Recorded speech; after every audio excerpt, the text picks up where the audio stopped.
Bismillahirrahmanirrahim. Ayo bawa harta ke surga. Dukung pembangunan sekolah Islam Mufid dengan donasi ke rekening atas nama Yayasan Muflih untuk Islam dan Dakwah. Bismillahirrahmanirrahim. Assalamualaikum warahmatullahi wabarakatuh. Alhamdulillahi wa kafa, wassalatu wassalamu ala rasulillahil mustafa wa ala alihi wa ashabihi wa man iqtafa. Hadirin jamaah yang dirahmati Allah, kita bersyukur kepada Allah. Pada hari ini kita bertemu kembali dalam kajian wudhu Nabi dalam suasana yang baru. Mungkin sebagian teman-teman antara kaget kok ada perubahan secara tiba-tiba tanpa ada pemberitahuan, tapi intinya demikian yang Allah takdirkan. Karena sesuatu dan lain hal kita berpindah tempat, dan tadi malam setelah dapat pemberitahuan, Masjid Nasa'i adalah yang pertama mengambil jawaban ya. Mungkin sebagian dari teman-teman juga ada yang justru senang, karena mungkin yang rumahnya dekat Regensi jadi lebih dekat dan tidak perlu bayar parkir 8.000 meskipun flat. Tapi mungkin juga ada yang sedih karena kehilangan sarak bak dan singkong goreng. Dan jamaah yang dirahmati Allah, karena ini suasana baru, kita butuh adaptasi tempat, adaptasi waktu, begitu juga adaptasi lingkungan. Saya teringat terakhir kali saya mengisi di masjid ini adalah Maret 2020. Waktu itu kajian masih terwarnai dengan ada masalah-masalah seperti masalah parkir, di mana sebagian jamaah yang datang, mereka datang karena sudah terlambat, sudah iqomat baru datang. Sebagian dari teman-teman itu ada yang parkir sembarangan. Ada parkir mobil sampai 2 lapis, ada parkir motor sampai 3 lapis, sehingga kadang-kadang mengganggu sebagian dari jamaah yang mungkin mau melintasi masjid, antara dari lingkungan di kanannya masjid menuju ke kiri atau kiri ke kanan. Hingga saya berharap kepada teman-teman semua, karena kita pada dasarnya majelis ini adalah demi majelis ilmu dan juga tidak melupakan kenyamanan bersama, maka di antara yang kami himbau adalah teman-teman ketika membawa kendaraan harap memarkir di tempat yang sekiranya tidak menghalangi jalan. Parkir motor tidak lebih dari 2 lapis, parkir mobil 1 lapis menuju ke arah mulut gang Masjid Nasa'i, ya, supaya tidak menghalangi orang yang mungkin akan keluar. Yang kedua, kami juga sangat berharap agar teman-teman yang membawa anak agar menertibkan anak-anak, dan masih sama konsepnya dengan kajian di bandara, bahwa kepada orang tua yang membawa anaknya agar dibekali dengan peralatan yang sekiranya bisa membuat mereka tenang, seperti peralatan mewarnai atau menggambar, terkhusus untuk anak-anak yang memang masih lari-lari sana-sini, supaya mereka lebih tenang dan diberitahukan bahwa nanti kalau mereka berkarya bisa menukarkan karyanya dengan hadiah dari Ustadz Muflih, yaitu nanti di mobil dan agak jauh ke sana di depan maktab. Ketiga, mungkin dari sebagian jamaah ada yang tadinya belum pernah ikut kajian ini, tapi mungkin karena faktor jarak lebih dekat dan juga faktor parkir tidak perlu bayar. Teman-teman bisa mendapatkan bukunya nanti setelah selesai kajian di depan maktab saya. Dan saya pernah ngomong di bandara bahwa mengumumkan di mana tempat mendapatkan buku itu tidak termasuk larangan dalam jual beli di masjid. Baik, ini saja. Insya Allah kita akan lanjutkan kembali pembahasan buku ini di halaman 27. Yang wajib atau fardu dan yang sunnah dalam wudhu. Silakan pembaca membacakan bahasa Indonesia. Penulis berkata, yang wajib atau fardu dan yang sunnah dalam wudhu. Telah berlalu penjabaran rangkaian tata cara wudhu yang sempurna. Akan tetapi, seorang muslim juga harus mengetahui bahwa di dalam rangkaian wudhu yang sempurna tersebut ada hal-hal yang wajib atau harus dilakukan dan ada yang sunnah, itu sebatas dianjurkan. Bila yang wajib ditinggalkan tanpa halangan syar'i, maka wudhu tidak sah. Bila yang sunnah ditinggalkan, wudhu tetap sah tapi tidak sempurna pahalanya. Ya.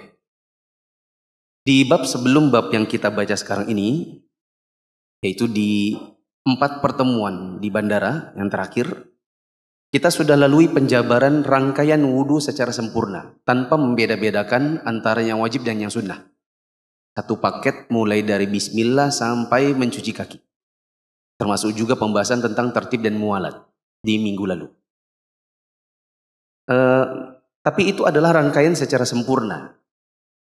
Nah, meskipun kita sudah membahas rangkaian secara sempurna, kita juga tetap perlu tahu dari seluruh rangkaian yang sempurna ini, manakah yang wajib, mana yang sunnah. Apa itu yang wajib dan apa itu yang sunnah disebutkan tadi. Yang wajib itu adalah sesuatu di dalam rangkaian wudhu yang sempurna, yang apabila ditinggalkan secara sengaja tanpa halangan syar'i, maka wudhu tidak sah. Adapun yang sunnah di dalam wudhu, yang sebatas anjuran, artinya bila dia dikerjakan dalam seluruh rangkaian wudhu, maka wudhunya semakin sempurna dan semakin berpahala. Tetapi apabila tidak dikerjakan, meskipun secara sengaja, maka wudhunya tetap sah. Sekarang pertanyaannya, kenapa kita perlu tahu mana yang wajib dan yang mana yang sunnah? Silakan. Pengetahuan tentang rangkaian wudhu, mana yang wajib dan mana yang sunnah adalah penting. Karena dalam banyak kondisi, ada sebagian rangkaian wudhu yang tidak sanggup kita lakukan. Dengan mengetahui apa saja yang wajib, kita jadi tahu kadar minimal wudhu yang harus kita jaga saat ada halangan. Jadi, mengetahui yang wajib dan yang sunnah tidak bermakna kita selalu berwudhu hanya dengan mencukupkan yang wajib saja, sehingga membuat kita meremehkan yang sunnah. Terlebih lagi, sebagian hal di dalam wudhu yang dihukumi sunnah oleh sebagian ulama, ternyata dihukumi wajib oleh ulama yang lain. Sehingga untuk kehati-hatian, hendaknya seluruh rangkaian wudhu yang sempurna dikerjakan selama masih memungkinkan dan tidak ada uzur syar'i untuk meninggalkannya. Ya. Kenapa kita perlu mengetahui mana yang wajib dan mana yang sunnah? Jawabannya adalah karena di dalam banyak kondisi kita dalam kehidupan sehari-hari, ada sebagian rangkaian wudhu yang tidak mungkin dikerjakan. Ada sebagian kondisi di mana kita sulit untuk mengerjakan rangkaian wudhu ini secara sempurna. Sehingga manakala ada kondisi yang demikian, kita jadi tahu wudhu ini kita kerjakan batas kadar minimalnya harus seperti apa supaya wudhunya sah. Boleh diberi catatan di dekat situ? Contoh ada orang baru cabut gigi. Kata dokter biasanya, Mas ini jangan dulu kumur ya, biar darahnya berhenti dulu. Misalnya dia cabut gigi jam 12 siang. 15 menit kemudian dia mau wudhu karena mau sholat zuhur. Tapi karena ada kapas di gusi yang masih yang nggak ada giginya. Kemudian kata dokter, jangan dulu berkumur, khawatir nanti misalnya bakteri masuk ke dalam lubangnya. Dan khawatirnya nanti darahnya malah nggak bisa berhenti. Jadi jangan kumur dulu. Mau nggak mau kita berwudhu tanpa berkumur. Nah sekarang nanti kita butuh untuk mengetahui kumur ini hukumnya apa? Wajib apa sunnah? Bolehkah kita berwudhu tidak usah berkumur? Karena pesan dokter tadi. Nah ini kondisi satu. Contoh kondisi yang lain. Kasih tambahan contoh. Contoh yang kedua, kita tinggal di satu daerah yang di sana ada musim dingin. Kalau orang Indonesia pergi ke negeri seperti itu, mungkin air yang mereka akan pakai untuk wudhu sholat subuh akan terasa sangat dingin. Lalu sebagian dari mereka mungkin karena belum terbiasa, ada yang sangat kedinginan, jadi dia berkata dalam hati, ini saya pengen wudhu, tapi wudhunya karena airnya dingin, saya maunya wudhunya sekali-sekali aja.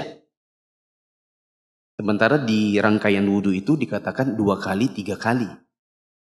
Memang kepala itu 1 kali, tapi muka, tangan, dan kaki itu Ada riwayat 2 kali, 2 kali, ada 3 kali, 3 kali. Kalau saya wudunya cuma 1 kali, sahkah wudu saya? Nah, ini salah satu kondisi yang menunjukkan kepada kita pentingnya untuk mengetahui mana yang wajib-wajib dan mana yang sunnah-sunnah di dalam wudu. Disebutkan di tengah paragraf tadi, jangan sampai setelah mengetahui mana yang wajib dan yang mana yang sunnah, lalu kita setiap hari berwudu hanya dengan mencukupkan yang wajib saja, lalu meremehkan yang sunnah-sunnah. Ya. Mengetahui pembagiannya tidak bermakna kemudian meninggalkan yang sunnah-sunnah. Dan untuk kehati-hatian, sebaiknya kerjakan semuanya secara sempurna. Apalagi sebagian hal yang nanti disebutkan, termasuk bagian dari sunnah, menurut sebagian ulama hukumnya adalah wajib. Atau dengan kata yang lain, ada sebagian hal yang disebutkan oleh sebagian ulama sebagai sunnah wudu, ternyata oleh sebagian ulama yang lain dianggap sebagai wajiban. Oleh karenanya, lakukan semua untuk keluar dari ikhtilaf ulama. Apa saja yang wajib di dalam wudu? Silakan. Yang wajib di dalam wudu. Lihat catatan kaki nomor 24. Pembahasan ini saya ambil dari Al-Mulakhas Al-Fiqhi karya Syekh Shalih bin Fauzan halaman 41. Di Sholatul Mu'min atau Ensiklopedia Sholat halaman 37 di kitab aslinya. Di kitab asli Al-Wajiz ada di halaman 38. Dan di kitab Arab Sahih Fikih Sunnah ada di halaman 113. Maksud saya kitab asli itu maksudnya kitab berbahasa Arab. Jadi nanti kalau teman-teman punya bahasa Indonesianya, kok beda halamannya? Ya memang karena rujukan yang ada di sini adalah yang berbahasa Arab. Apa saja yang wajib di dalam wudu? 1. Mencuci wajah. 2. Mencuci kedua tangan sampai siku. 3. Mengusap seluruh kepala termasuk telinga. 4. Mencuci kedua kaki. Di antara para ulama ada yang mengatakan, hal yang disebutkan dalam ayat tentang wudu, maksudnya surat Al-Maidah ayat 6, adalah wajib. Alasan lain bahwa Nabi SAW dahulu tidak pernah meninggalkannya.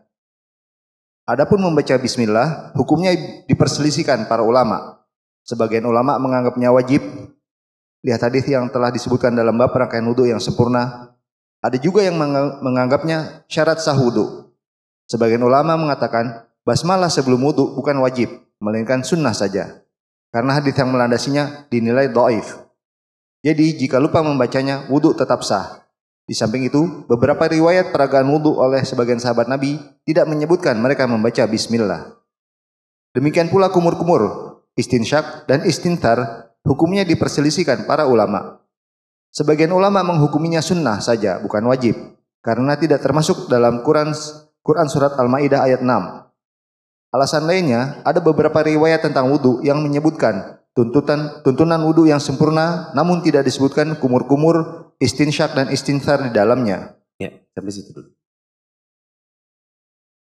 Disebutkan di sini yang fardu atau yang wajib di dalam rangkaian wudu ada 4, yaitu mencuci wajah, mencuci kedua tangan sampai siku, mengusap kepala termasuk telinga, dan mencuci kedua kaki. Ada di antara para ulama yang mengatakan, mana yang tidak disebutkan dalam Al-Maidah ayat 6, maka dia tidak wajib. Yang wajib hanyalah yang ada di dalam ayat. Ya, teman-teman bisa dapatkan ini pembahasannya di kitab Sahih Fikih Sunnah karya Syekh Abu Malik Kamal bin Said Salim. Disebutkan di dalamnya ayat yang berbunyi, ya ayyuhalladzina amanu idza qumtum ila sholati faghsilu wujuhakum wa aydiyakum ilal marafiqi wamsahu bi ru'usikum wa arjulakum ilal ka'bain. Ada 4 di sini.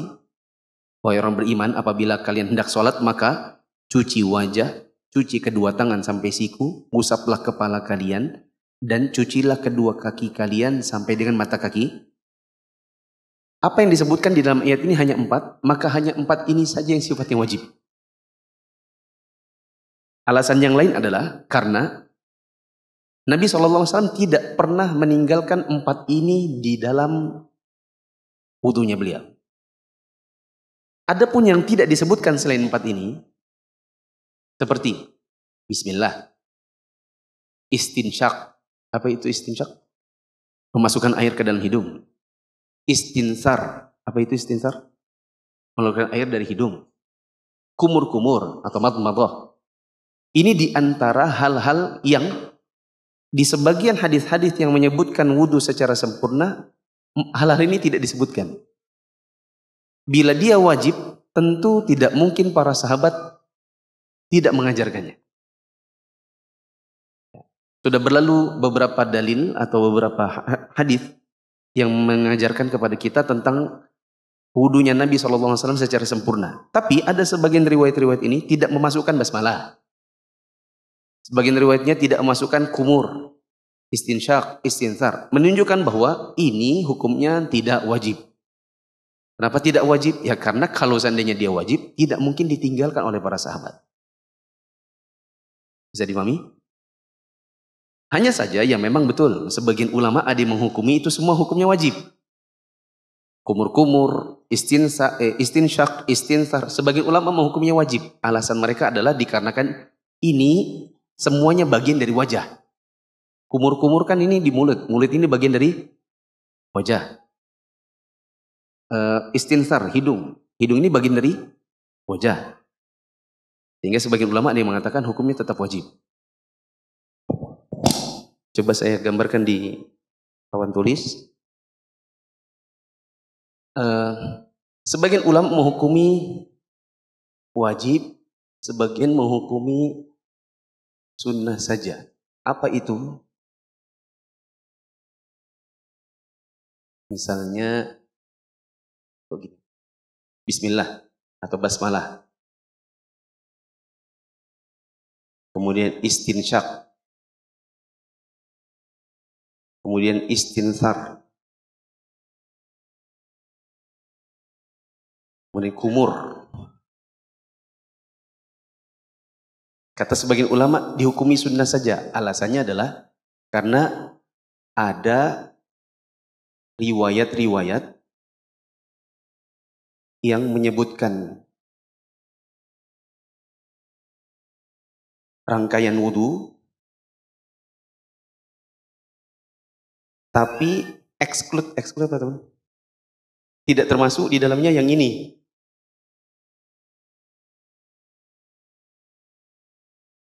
Sebagian lagi menghukumi ini wajib. Alasannya adalah karena Quran surat Al-Ma'idah ayat 6 itu kan memasukkan wajah. Faghsilu wujuhakum. Wajah ini masuk di dalamnya apa? Kumur-kumur. Kumur-kumur ini apa? Mulut. Mulut ada di mana? Di wajah. Istinsar apa? Di hidung. Istinsyak? Hidung. Hidung ada di mana? Nah, jadi menurut sebagian ulama tetap wajib. Yang juga mengatakan sunnah adalah di Al-Ma'idah. Jadi yang mengatakan cuma sunnah pakai Al-Ma'idah juga. Sebagaimana yang wajib itu pakai Al-Ma'idah. Ini pakai Al-Ma'idah juga yang sunnah. Katanya Allah cuma mengatakan faghsilu wujuhakum wa aydiyakum ilal marafiq wamsahu bi ru'usikum wa arjulakum ilal bait. Di sini kan enggak sebutkan tentang kumur. Enggak disebutkan tentang istinsyak, istinthar. Yang disebutkan cuma cuci wajah, cuci tangan, usap kepala, cuci kaki. Kalau seandainya dia adalah wajib, harusnya di dalam ayat juga disebutkan. Nah, wallahu a'lam bishawab, bila saya yang ditanya, saya lebih condong pendapat ini. Bahwa mana yang disebutkan di dalam Al-Ma'idah itu yang wajib. Yang tidak ada di dalam Al-Ma'idah hukumnya sunnah. Nah, tapi kan kembali lagi. Kita ini membelah-belah mana yang wajib, mana yang sunnah. Bukan untuk meninggalkannya, tapi untuk tahu kadar minimal bila lagi tidak mampu saja. Maka meskipun kita bilang basmalah ini cuma sunnah, istinsyak cuma sunnah, istinthar kumur cuma sunnah. Meskipun kita bilang itu hukumnya cuma sunnah, selagi masih bisa, jangan ditinggalkan.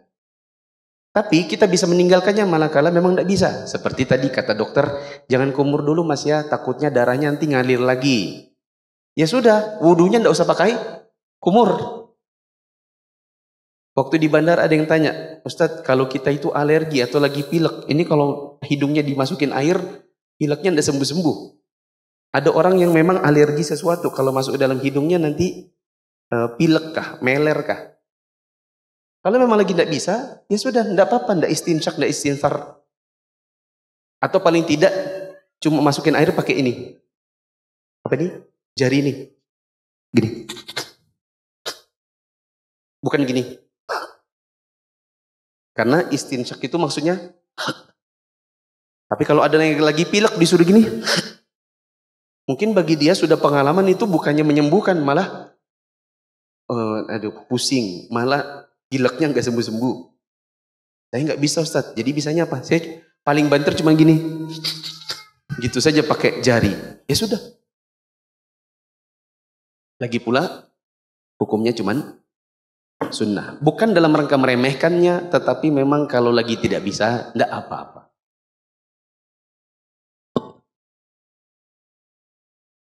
Dan ini ada ikhtilaf ulama. Bila para ulama saja berikhtilaf, mungkin para asatidahnya juga ikhtilaf. Bila teman-teman dapati sebagian ustadz kita mengatakan ini wajib, sebagian lagi mengatakan ini sunnah, maka tidak usah bingung, karena memang itu adalah ikhtilaf para ulama. Tidak perlu memperdebatkan dan mempertentangkannya, karena memang ini ikhtilaf ulama. Nah, lanjut. Tertib atau berurutan antara wajah, tangan, kepala, dan kaki ada ikhtilaf ulama dalam hukumnya. Demikian halnya muwalat atau kesinambungan. Ada yang menghukuminya hanya sunnah.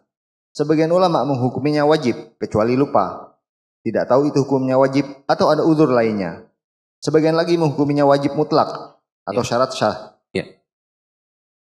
Di pertemuan kemarin di bandara kita agak jelimet di papan tulis dengan membahas dua istilah. Ada namanya at-tartib dan ada namanya al-muwalat. At-tartib maksudnya adalah wudu itu berurut-urutan. Wajah, baru tangan, baru kepala, baru kaki. Tidak boleh terbolak-balik. Adapun al-muwalat itu artinya berkesinambungan. Jadi wajah dengan tangan itu bersambung. Tangan dengan kepala bersambung. Kepala dengan kaki bersambung. Tidak boleh diputus. Misalnya dengan ngobrol. Wajahnya ini 5 menit yang lalu, tangannya 5 menit kemudian. Ini sudah kita lalui pembahasannya. Pertanyaannya, tertib itu haruskah? Apakah boleh seseorang itu wudunya kaki duluan baru nanti terakhirnya muka? Apakah harus yang namanya muwalat atau berkesinambungan? Kalau harus ya berarti harus bersambung-sambung. Bagaimana kalau ada orang lagi cuci wajah, tiba-tiba airnya mati? Misalnya di Nasai, dia ambil tempat wudhu di depan sana. Lagi cuci muka, sedang cuci muka, tiba-tiba airnya mati. Keran-keran sebelahnya mati semua. Terus ada yang bilang, pindah aja ke belakang. Berjalanlah dia, ambil sendal ke belakang, keluar, parkir sendal di sebelah sana, baru putar lagi ke depan kiblat. Sampai di sana dapat air, tapi wajahnya kering. Kalau memang harus muwalat, berarti ulang dari awal. Kalau tidak wajib muwalat, berarti lanjut aja tangannya. Nah, haruskah muwalat? Jawabannya di sini disebutkan tertib maupun muwalat itu ada ikhtilaf ulama juga. Sebagian ulama menghukuminya sunnah saja. Bila kamu berurut-urutan wudunya, boleh. Itu lebih bagus. Bila kamu terbolak-balik kaki dulu, baru muka, ya udah enggak apa-apa. Menurut sebagian ulama. Menurut sebagian ulama yang lain itu harus wajib. Kalau ditukar-tukar muka dulu, baru kepala, baru kaki, baru tangan, baru nanti terakhirnya kumur, maka wudunya tidak sah. Menurut yang mengatakan wajib.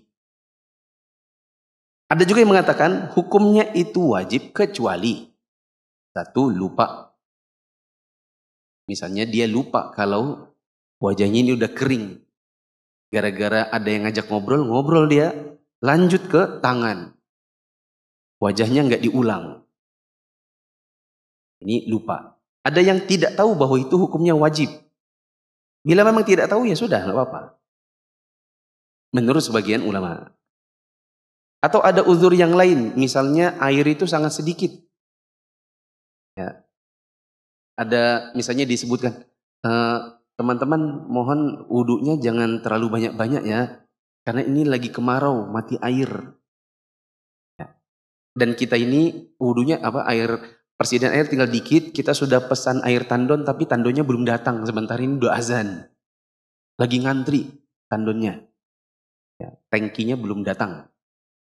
Akhirnya ada yang bilang, oh kalau gitu saya langsung tangan aja deh. Soalnya tadi pas di depan tuh udah muka. Kalau memang demikian, maka menurut sebagian ulama, ya itu uzur. Sebagian lagi menghukumi wajib mutlak. Itu syarat sah. Maka meskipun lupa, tidak tahu atau ada uzur, tidak diterima. Ala kulli hal, intinya tertib dan mualat ini ada perbedaan pendapat ulama. Yang lebih utama, silakan. Yang lebih utama dan hati-hati adalah tidak meninggalkan semua hal di atas selagi mampu mengerjakannya agar keluar dari ikhtilaf ulama. Yang lebih utama atau yang lebih hati-hati adalah usahakan tidak meninggalkan semua itu meskipun hukumnya hanya sunnah. Selagi masih bisa. Kenapa demikian? Ada kaidah yang kemarin kita sebutkan, al-khuruj. Minal apa?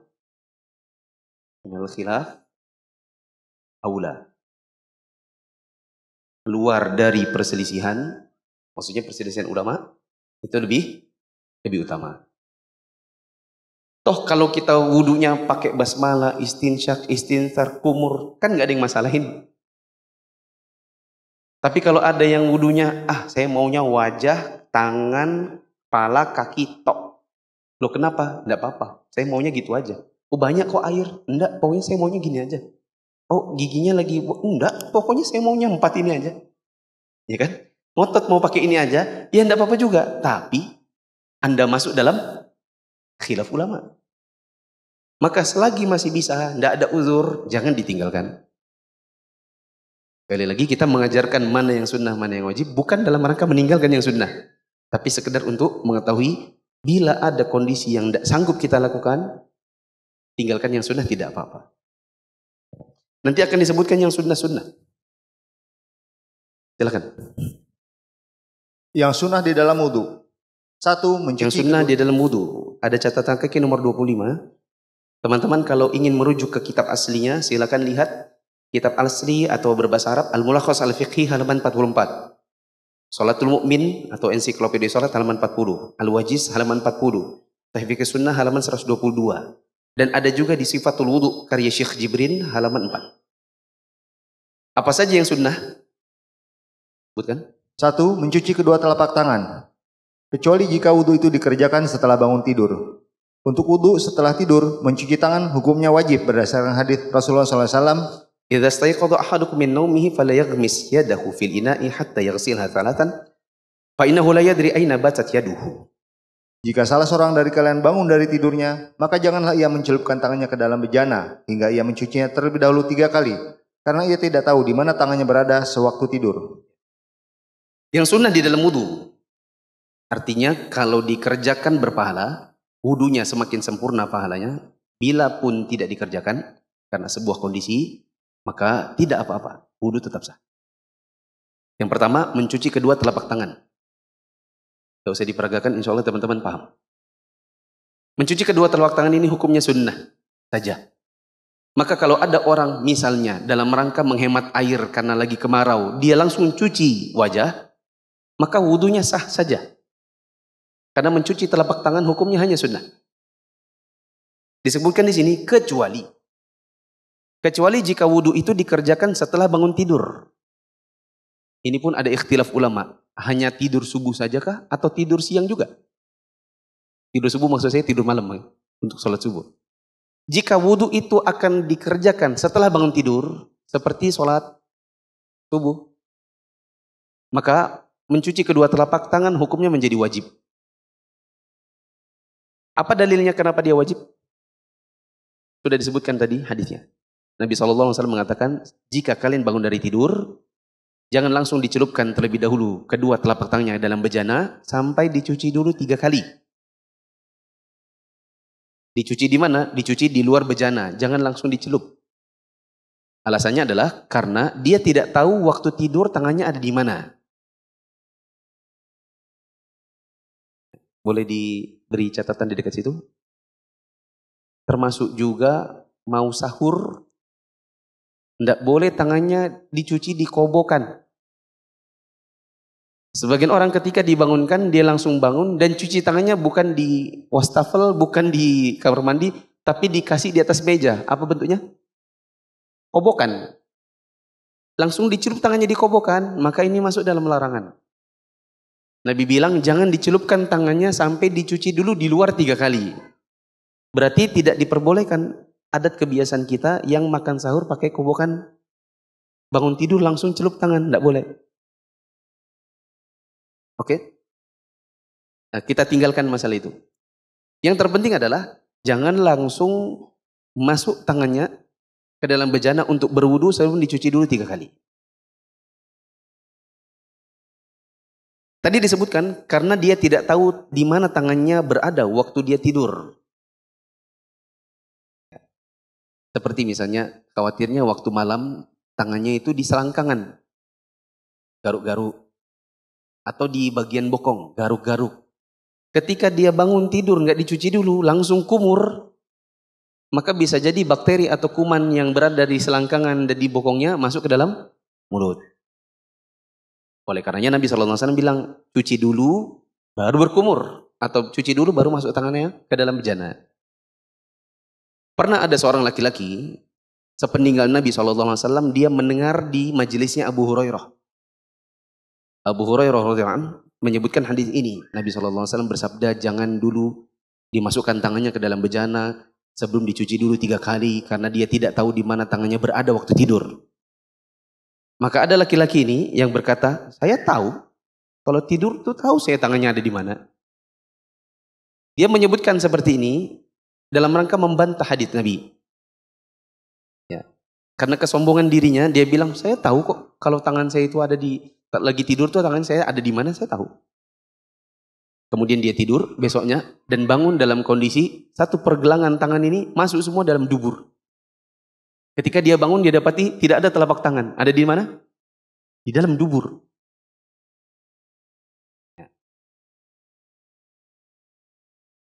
Boleh diberi catatan juga dekat situ? Ada ikhtilaf ulama, ini hanya tidur malam ataukah juga tidur siang?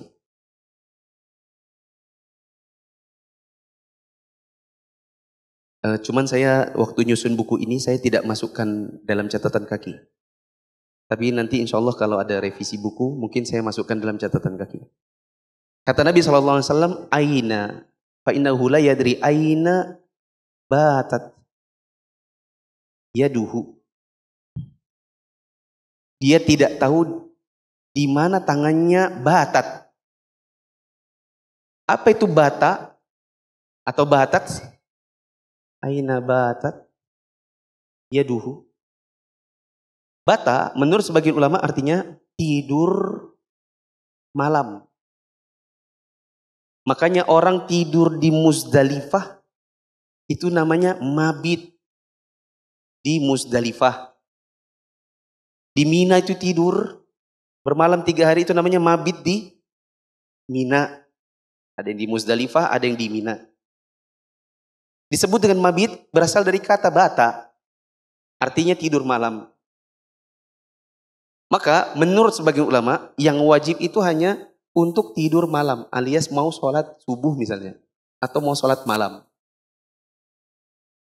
Adapun tidur siang tidak disebut dengan bata. Maka menurut sebagian ulama kalau hanya tidur siang maka untuk sholat asar cuci muka langsung juga boleh. Tapi yang lebih aman, apa tadi yang lebih aman? Apa ini tadi kaidahnya?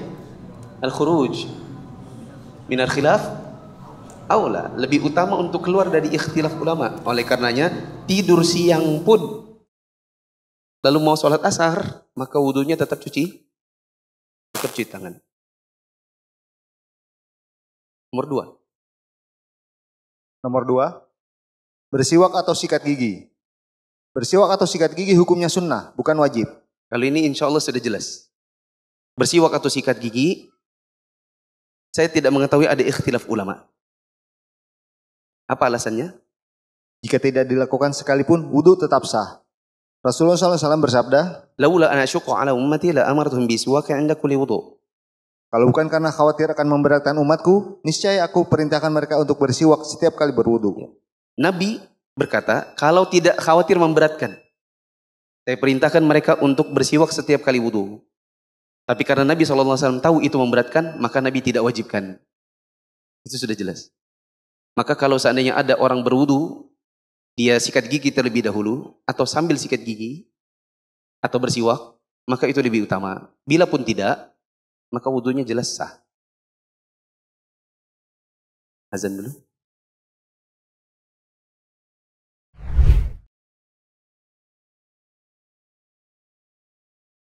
Allahu Akbar, Allahu Akbar,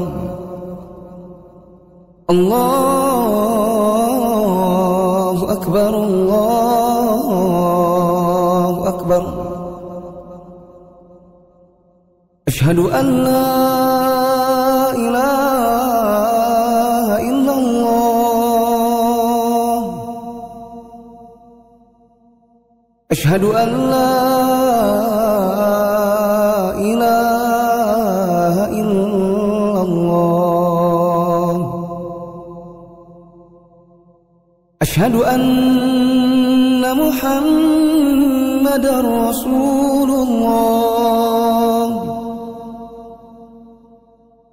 Ashhadu anna Muhammadar Rasulullah.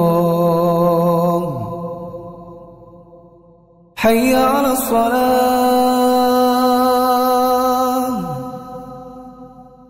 hayya 'alas salah, hayya 'alal falah, hayya 'alal falah.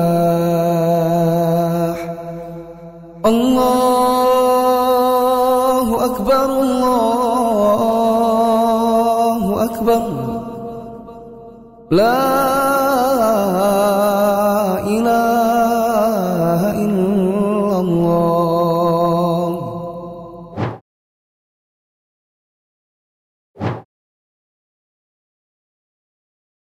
Ada 12 menit, silakan. Lanjutkan. 3. Bersungguh-sungguh kuat saat istinsyak. Seperti ini. Begitu. Adapun cuma airnya masuk sedikit pakai jari, ya ini istinsyak biasa saja. Dan ini hanya sunnah. Kecuali untuk orang yang puasa. Silakan. Rasulullah SAW bersabda, Wabaligh fil istinsyak illa an takuna sha'ima. kuat-kuatlah dalam istinsyak kecuali jika engkau berpuasa. Jelas ya?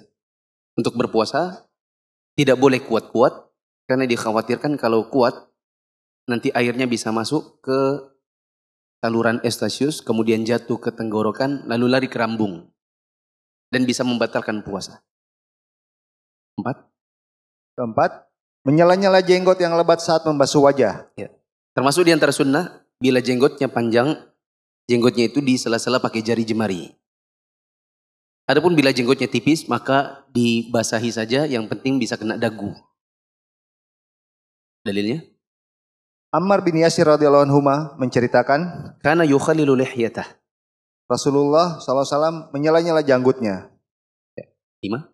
Kelima, menyala-nyala jemari tangan dan kaki saat membasuhnya. Ya. Termasuk di antara sunnah, jari jemari tangan dan kaki kan ada tengah-tengahnya itu, antara-antaranya. Nah itu di sela-sela dengan jari. Entah kayak gini, entah gini, entah gini. Kalau kaki entah pakai kelingking, entah pakai telunjuk, mana yang nyaman. Yang penting di sela-sela. Tetapi ini bukanlah kewajiban.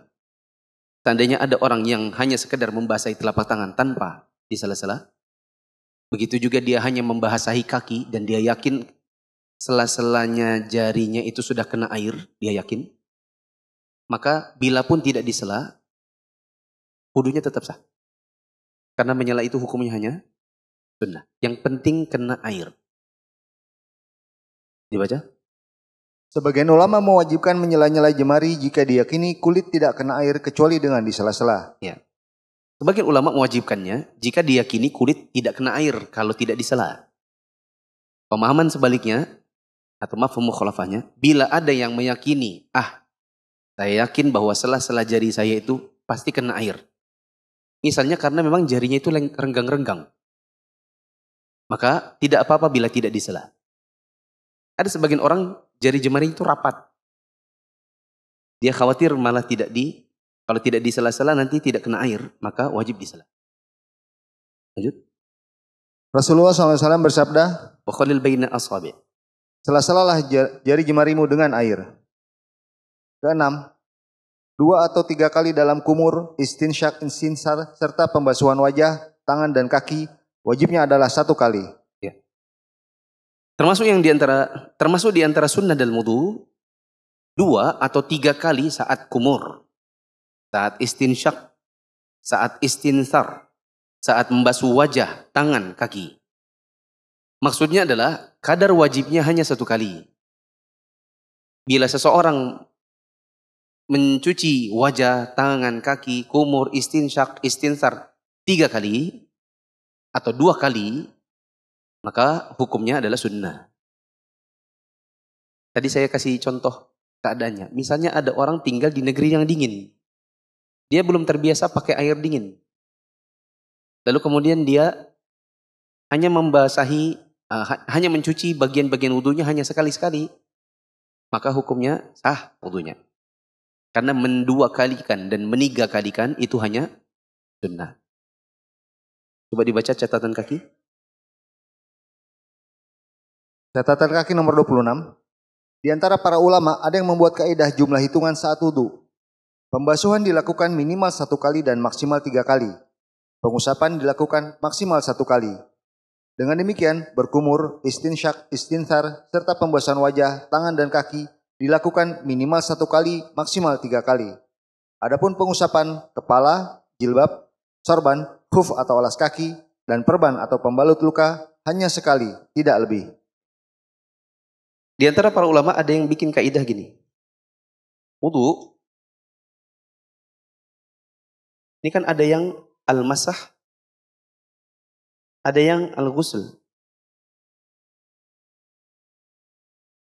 Rangkaian wudu itu ada yang usap, ada yang cuci. Nah, kaidahnya adalah usap 1 kali. Dan itu tidak boleh lebih. Untuk cuci, al-ghusl, minimal 1 kali. Sunnah 2 atau 3. Lebih dari 3 salah. Lebih dari 3 kezaliman. Buang-buang air.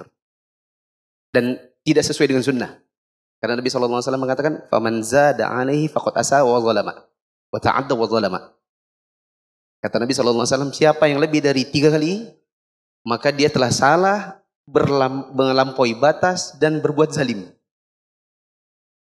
Maka minimal 1 kali, sunnahnya 2 atau 3 kali, tidak boleh lebih dari 3 kali. Lebih dari 3 kali itu kesalahan. Maka apa saja yang dicuci? Apa saja yang dicuci? Wajah, terus tangan, terus kaki. Termasuk juga tambahannya tadi istinsyak, terus istinsar, terus kumur. Ini semua minimal 1 kali, sunnah 2 atau 3 kali, lebih dari 3 kali salah. Kecuali bila mengatakan istinsyak, istinsar itu cuman sunnah, maka tidak dikerjakan pun tidak apa-apa. Apa contohnya yang diusap saat wudu? Kepala, terus khuf, terus perban, kaos kaki. Bila meyakini kaos kaki itu adalah khuf. Jilbab buat perempuan yang wudunya di tempat terbuka. Dia khawatir kalau tempat terbuka ini kalau tidak mungkin dia buka jilbab. Nanti kelihatan auratnya. Ini kan semua cuma diusap. Maka hanya sekali, tidak boleh lebih. Kenapa hanya sekali? Minggu lalu sudah dibahas. Dalilnya adalah perbuatan Abdullah bin Zaid dan Utsman bin Affan yang mendua kalikan atau meniga kalikan yang bukan kepala. Sedangkan kepala mereka semua mengerjakannya hanya satu kali. Lanjut. Ini bisa dilakukan jika lapang, seperti air cukup, tidak dingin, kondisi badan normal, dan seterusnya. Ya. Kalau airnya tidak cukup, biasanya cuma sekali. Kalau lagi kedinginan, misalnya teman-teman pergi umroh, semoga yang belum pernah Allah mudahkan. Tapi musim dingin, pas pegang air kok dingin betul. Ya memang musim dingin. Aku wudunya sekali aja, ya enggak apa-apa. Kondisi badan normal, misalnya tidak demam. Karena orang kalau lagi demam biasanya pengennya wudu sekali-sekali aja. Ini kalau lapang. Terus? Namun melakukannya lebih dari 3 kali justru merupakan kesalahan. Lebih dari 3 kali justru kesalahan. Apa dalilnya? Rasulullah SAW memperagakan wudhu 3 kali di hadapan seorang badui. Setelah itu beliau berkata kepadanya, Faman zada ala hadza faqad asa wa ta'ada wa zalama. barang siapa menambah bilangannya lebih dari 3, maka dia telah berbuat jelek, melampaui batas dan zalim. Nah, ini dalil nggak boleh lebih dari 3. Sebagian ulama kita mengatakan bahkan seandainya pun kamu wudunya di sungai. Seandainya ada orang yang tinggal di sebuah daerah yang di sana ada danau. Dan di sana kebiasaan orang berwudu di danau atau di sungai. Maka meskipun airnya melimpah tak terhitung, tetap saja tidak boleh lebih dari 3 kali. Kenapa? Kalau boleh lebih dari 3 kali, bagusnya tidak usah wudu. Apa sekalian? Mandi aja. Maka tidak boleh lebih dari 3 kali meskipun air melimpah. 7. Menggosok saat membasuh, bukan hanya sekedar mengenakan air di kulit. Sunnah digosok-gosok juga. Tapi kalau hanya dikenakan air di kulit, maka ini juga tidak mengapa. Ini berdasarkan riwayat an Abdullah bin Zaid, anna Nabiya sallallahu alaihi wasallam utiya bithulutsai muddin min ma' fatawadda'a faja'ala yadluku dhira'i. Dari Abdullah bin Zaid radhiyallahu anhu bahwasanya Nabi SAW pernah dibawakan 2/3 mud air. Lalu beliau berwudu dan menggosok lengannya. Nabi menggosok lengannya. Itu lebih utama. 8. Mendahulukan tangan dan kaki kanan saat pembasuhan. Ya. Termasuk sunnah dalam wudu, mendahulukan tangan kanan dan kaki kanan saat pembasuhan. Di bandara saya bilang, boleh kanan 3 kali, baru kiri. Boleh juga kanan kiri, tapi yang penting dulu kan kanan. Aisyah radhiyallahu anha menceritakan, karena Nabi sallallahu alaihi wasallam yu'jibu tayammunu fi tana'ulihi wa tarajjulihi wa tuhuri wa fi sya'nihi kulli. Rasulullah SAW suka mendahulukan yang kanan saat memakai sandal, menyisir rambut, bersuci, dan dalam segala urusannya yang baik. Saya kira jelas. 9. Meminimalisir penggunaan air tetapi tetap sempurna wudunya. Ya. Termasuk di antara sunnah, hemat air. Meskipun air melimpah, tetap hemat air. Ya. Meskipun wudunya di danau atau di sungai, tetap hemat air. Begitu. Anas menceritakan karena Nabi SAW yatawaddu'u bil mud. Rasulullah SAW dahulu berwudu hanya dengan 1 mud. Ya. Nabi saja pernah wudu hanya 1 mud. Apa itu 1 mud? Ada di bawahnya. 1 mud adalah 1 cakupan 2 telapak tangan rata-rata orang dewasa. Ya. 1 mud itu 2 telapak tangan orang dewasa yang rata-rata dituang ke wadah. Nah, segitu aja air. Itu buat wudu. Menunjukkan bahwa Nabi itu hemat air. Nah, termasuk kesalahan adalah kaum muslimin buka keran besar-besar. Itu termasuk mubadzir. Jika wudu telah selesai, sunnah juga 2 hal. Yang pertama, berdoa setelah wudu. Yang pertama, berdoa setelah wudu. Doanya sebagaimana sudah disebutkan dalam rangkaian wudu yang sempurna. Dalam hadis yang memuat doa setelah wudu, Nabi SAW menyebutkan keutamaan membaca doa tersebut. Kata beliau, "Futihat lahu thamaniyatu abwabil jannati yadkhuluha min ayyiha sya'." Siapa yang berwudu lalu kemudian dia membaca doa tersebut, apa ganjarannya? Silakan. Akan dibukakan baginya 8 pintu surga dan dipersilakan baginya masuk dari pintu mana saja yang diinginkannya. Ya. Takhris hadisnya, silakan kembali ke rangkaian wudu yang sempurna. Terakhir. 2. Salat sunnah setelah wudu. Termasuk di antara sunnah wudu adalah sholat sunnah wudu. Dikerjakan setelah wudu. Rasulullah SAW pernah bercakap dengan Bilal. Apa kata Nabi? Langsung Indonesianya. Wahai Bilal, ceritakan kepadaku amalan yang paling engkau harapkan pahalanya yang sudah kamu amalkan dalam Islam. Aku mendengar suara sandalmu di hadapanku dalam surga. Bilal berkata, tidak ada amalan utama yang sudah aku amalkan kecuali bahwa tidaklah aku bersuci pada suatu kesempatan malam ataupun siang, melainkan aku selalu sholat dengan wudhu tersebut sebanyak kemampuanku. Ya, kata Bilal, tidaklah aku bersuci, lalu melainkan setelahnya aku sholat dengan wudhu tadi. Rasulullah SAW juga bersabda, tidaklah seorang muslim berwudu dengan menyempurnakan wudunya, kemudian berdiri melaksanakan sholat 2 rakaat dengan mengkonsentrasikan hati dan wajah kepadanya, melainkan ia akan masuk surga. ini keutamaan sholat sunnah wudu. Karena sudah habis waktu, insya Allah kita akan lanjutkan pada pertemuan yang akan datang. Subhanakallahumma wa bihamdika, asyhadu an la ilaha illa anta, astaghfiruka wa atubu ilaik. Wassalamualaikum warahmatullahi wabarakatuh.